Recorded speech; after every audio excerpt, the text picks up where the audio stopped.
All this basically does is just clarify that a mayor cannot act unilaterally and enter into a contract or adopt an ordinance or expend funds in excess of $100 in one instance without the vote of the council or board of aldermen.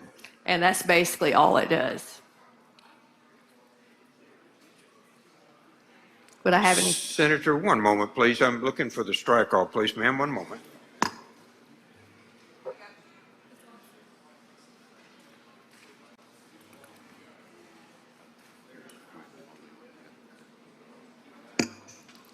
Pertinent language on lines 35 through 40. Could you run 35 to 40, please?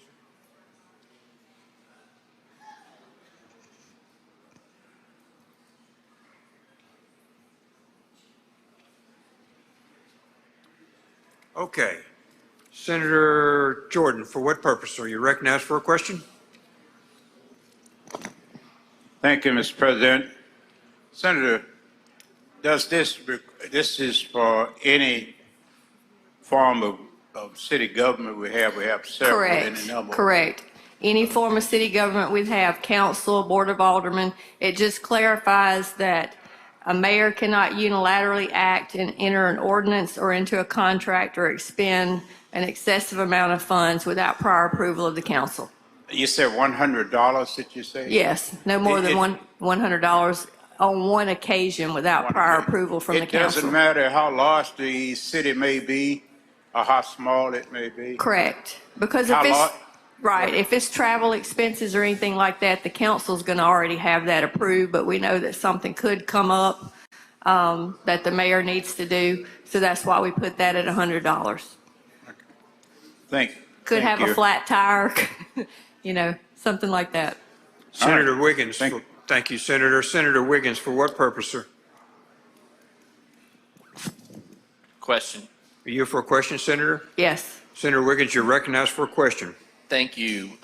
Thank you, Senator Hill. What's current law? What's the law now? The current law just has no amount. Okay. And reading lines 35 to 38, it says, so you're limiting any mayor to only able to spend $100? Yes, without prior approval of the council.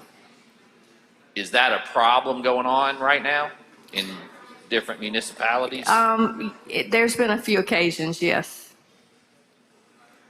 So this is not having anything to do with their veto power? Well, basically, it was said that that some mayors thought that their veto power allowed them to act in the absence of the council. So that's what this is clarifying, that this acting unilaterally is not a veto. Well, but a veto, correct me if I'm wrong, is separate from expending of money. Correct. And the veto is discussed on lines 16, 17, 18, 19, and 20. And what's the current law on veto for mayors? The current law says if the mayor can veto any measure approved by council or board of aldermen, and then the council can go back and override that veto. I mean, none of that's changing. It's just basically clarification. Okay. What about, is this affecting, or is there an issue with emergency declarations by mayors? This would not have anything to do with emergency declarations. That's a separate chapter. Okay. What if a council and a mayor have an agreement or an understanding already in place? I'm happy to strike that $100. The main thing is we wanted to make sure that they could not enter into a contract or to create any kind of ordinance or enact on an ordinance without the prior approval of the council, that would not be their veto power to act without the council. Well, I appreciate it. I am concerned that the $100 is, I mean, for cities that have a lot of, significant budgets, that's an issue. I won't go through the process. Well, typically, if the council gives a credit card to the mayor, basically, there's already prior approval to use that credit card. So this probably would be separate from that. if they did something that the council had not already given the mayor authority to do. Okay. All right, thank you. Thank you. Senator McCon, for what purpose? Question. Are you here for a question, Senator Hill? Yes. Senator McCon is recognized for a question. Just a quick clarification. Would this prohibition right here of nothing over $100, would that supersede an emergency declaration that was in place, or are we going to be binding that as well? No, this emergency powers is in a whole separate section than this. Council can answer that, but I don't think it does. This does not supersede emergency declaration. He's saying no. All right. Thank you. Any other questions?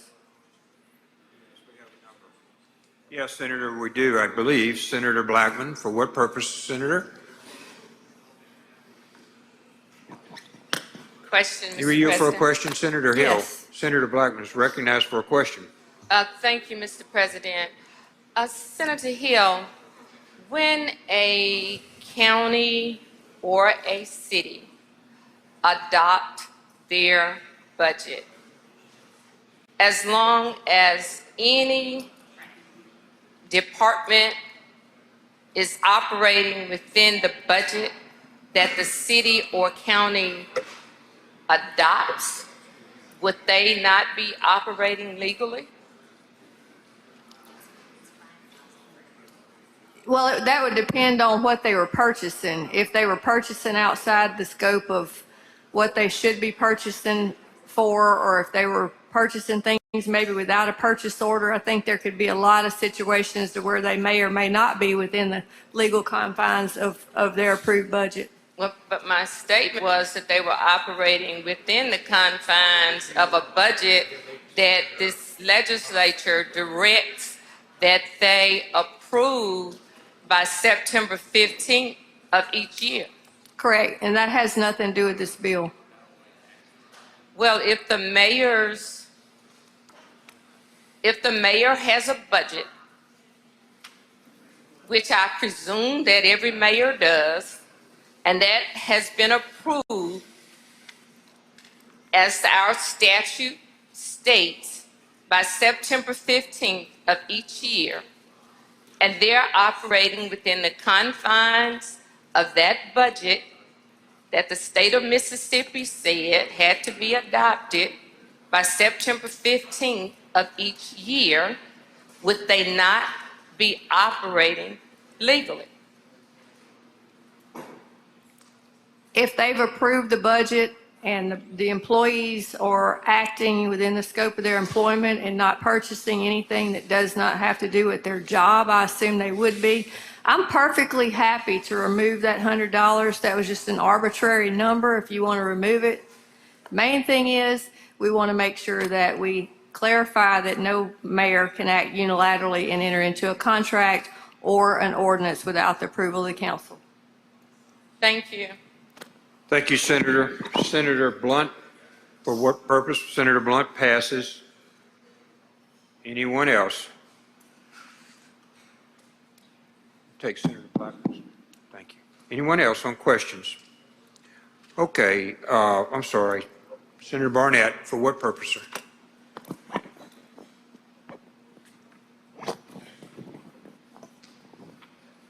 Question, Mr. Were you here President. for a question, Senator? Yes. Senator Barnett, you're recognized for a question.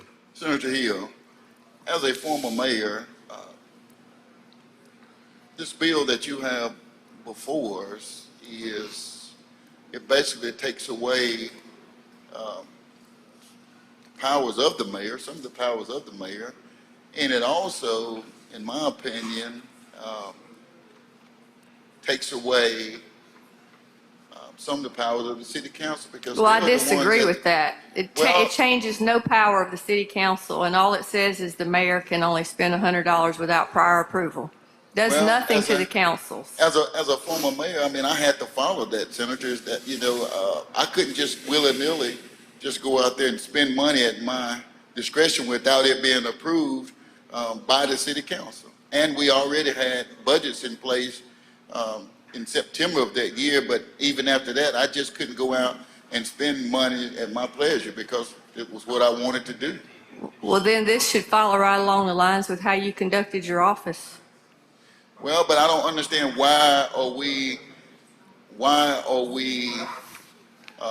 changing the law? Because right now, most of the municipalities have run fine with the way that they're operating.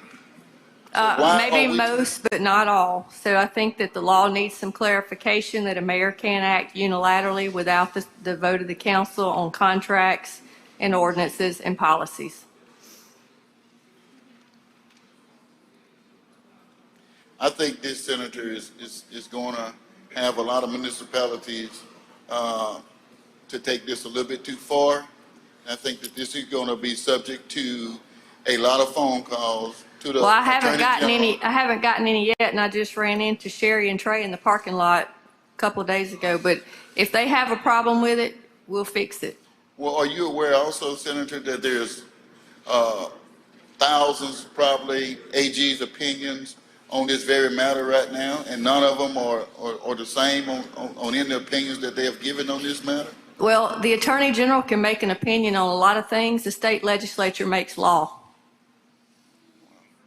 I agree, but would you also agree that because of some of the laws that we have passed is the reason why the Attorney General has given some of the opinions that they have given, that our laws are not really clear enough? And I think this one goes too far, Senator. I have no idea. There's a lot of people ask for Attorney General's opinions for many different reasons. Sometimes you get an opinion, sometimes you really just get a lot of words. I've gotten both. Mr. President, at the proper time, I ask opportunity to speak against the bill. I can't hear you.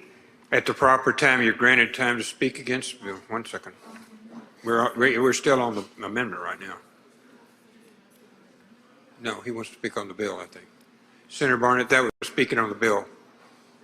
Okay. Questions?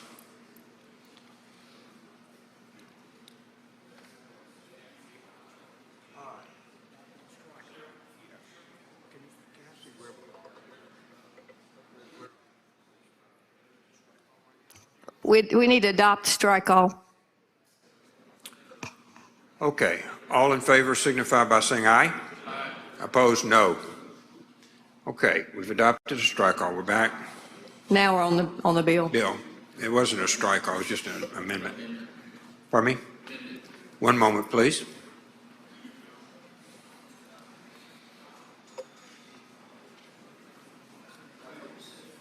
that's what Bryce is trying to do, is that what he's trying to do?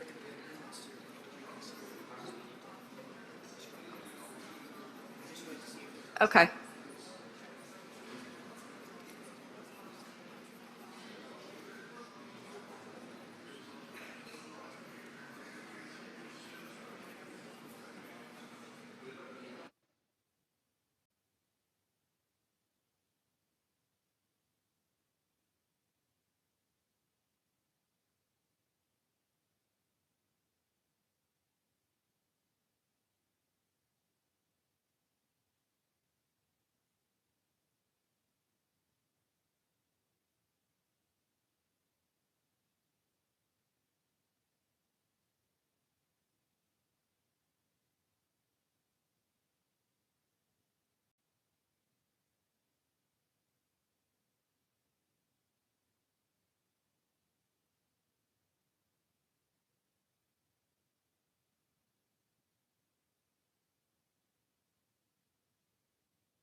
Okay, Senator. Mr. President, I would ask to reconsider the adoption of the strike all so that we could add an amendment to the strike all. All in favor signify by saying aye. Aye. Opposed, no. The ayes have it. Okay, Senator Wiggins. Back on the strike all, and you're recognized with the amendment. Thank you. My amendments, we're inserting a reverse repealer. I know where Senator Hill's trying to go. I spoke with Chairman Polk, and he's in agreement with the reverse repealer. I think it needs a little bit work, but that's what the amendment is. I'd ask you to adopt the amendment. Senator? I have no opposition to the amendment. Okay, we're ready for the motion. All in favor? I know, I get to do that. I'm practicing.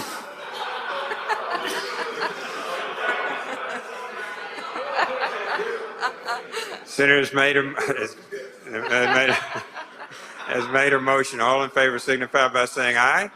Opposed, no. The ayes have it. We're getting close to the end. Hang Now, with us. now we're back on the strike call.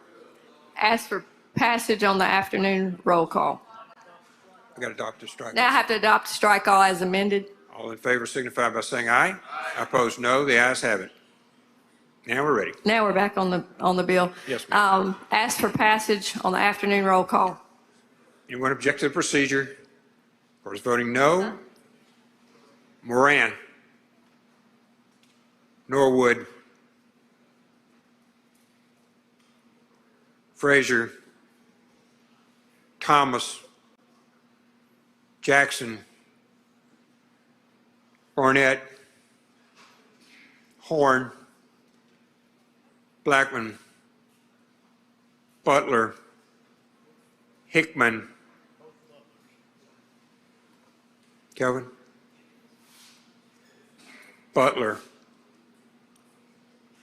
Turner Ford. Blunt.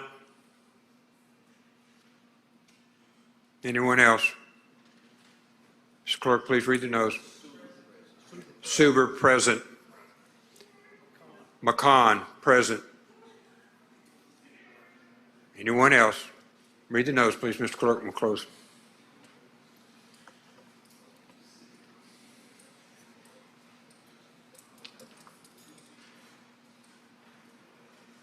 Voting no or nay. Turner, Ford, Blunt, Moran, Norwood, Frazier, Thomas, Jackson, Barnett, Horn, Blackman, Butler to 36, Hickman, Butler to 38. Voting present, Super and McCon. Bill passes.